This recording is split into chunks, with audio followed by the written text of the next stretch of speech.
امام مسجد نبوی علی عبد الرحمن الحذیفی نے مسجد نمرہ سے خطبہ حج دیا۔ کہا کہ ظلم اور ناشکری کرنے والی قوموں سے نعمتیں چھین لی گئیں۔ ایمان والو عہد کی پاسداری کرو۔ مسلمانوں کو ہر مصیبت میں صبر کا دامن ہاتھ سے نہیں چھوڑنا چاہیے۔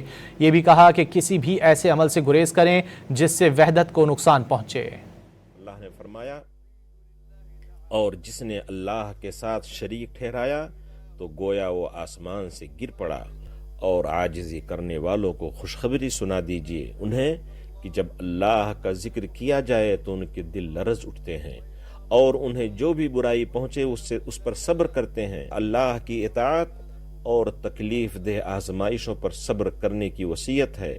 بے شک صبر کرنے والوں کو ان کا پورا اجر بغیر حساب دیا جائے گا۔ بے شک اللہ ان لوگوں کا دفاع کرتا ہے جو ایمان لائے۔